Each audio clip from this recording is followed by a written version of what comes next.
Bilirsiniz, Qərb mediası, Ukrayna mediası, Rusiya mediasında olan bu haray həşir oxucuda, tamaşaçıda, dinləyicidə sanki belə bir təəssürat yaratmağa yönəlib ki, Trump, Putin və Zelenski qəbilə başçılardır.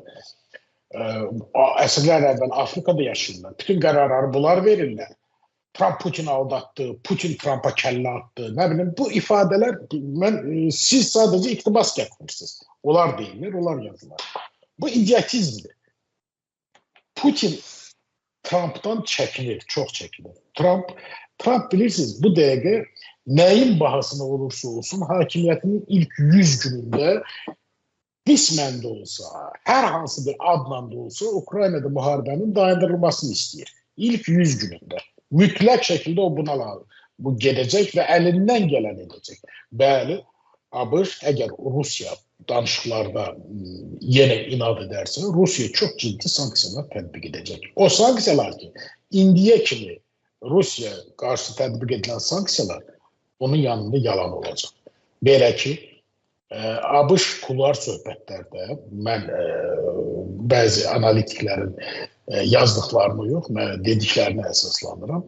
Bildirib ki, Putin əgər razılaşmasa Rusiyanın satdığı neftin barilinin indi əgər qiyməti maksimal həddi bir baril üçün $60 müəyyənləşdirilirsə sanksiyalarla, onda $40 olacaq. Yəni Rusiya neftini $30 satmaq məcburiyyətində qalacaq. İndiki qiymətin təxmini 1/3 qədər. Çünki Rusiya bütün neftini $60 satmır. Rusiyanın gizli kölgə donanması var və bu kölgə donanması vasitəsilə neftini 80, 70, bəzən $90 belə satır barilini. Söhbət nədən gedir? Putin Trump'dan çox çəkilir. Trump'ın özündən yox. Yəni bir anlıq düşünək ki, Moskvada bütün qərarları Moskva Rusiya hakimiyyəti deyilən amorf qurum vermir. Moskvada diktaturadır. Özdə orta əsrlər diktaturasıdır.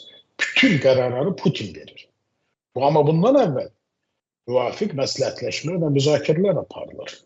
Necə Ukrayna ilə müharibə qərarını Putin vermişdi. Yadınızdadır, o məşhur toplantıda Federal Təhlükəsizlik Xidməti, Baş Kəşfiyyat İdarəsi və digərlərin heç xəbəri yox idi ki, müharibə başlayacaq. Dilləri topuq vurmuşdu. Heç kəs bilmirdi. Bir Peskov bilirdi, bir Putin. Və bütün qərarı Putin verir. Danışıqlar Putinin özündən aparılmadı. Amma düşünmək ki, Rusiya hadisələrin cərəyan mexanizmlərini, yönlərini, istiqamətlərini hesablamayın. Bu çox böyük yanlışlıqdır. Sadəcə Moskvada mənim rəhbəri elədiyim təşkilatın tərəfdaşları arasında bir neçə analitik mərkəz var. Və mən mərkəzlərdə işləyənləri tanıyıram. Çox ciddi peşəkarlar və professionallardır. Yəni dediyim odur ki, Moskvada minlərlə ciddi analitik var. Onların tam əksəriyyətini media mənsubları görmür. Çünki onlar kölgədə işləyirlər. Üzə çıxmırlar. Üzə çıxan Solovyovun verilişindəki isteriklərdir, geri zəkalı əyyaş generallardır və bunlar sadəcə publik oynadılırlar. Yəni o situasiya bizdə də müşahidə olunur. Elə sizin kanalda çıxıb bravur, hər şey yaxşıdır deyənlərdən tutmuş, hər şey bizdə hamımız qırılacağıq məsələsinə qədər. Mən sizə bir misal gətirim. Mən vaxtilə Fransada universitetlərdən birində oxuduğum mühazirə vardı. Sonra Fransa mediasında dərc olundu bu və çox böyük ilgi toplamışdı. İnsanlığın məhvi yox, dünyanın məhvi adlanırdı.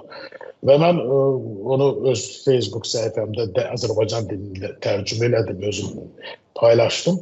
Fikir buydu ki, 3 heptatrilyon ildən sonra ümumiyyətlə hər şey məhv olacaq. Hər şey. Bunu mən sizə bir kvant fiziki kimi deyirəm. Hətta işıq da qalmayacaq.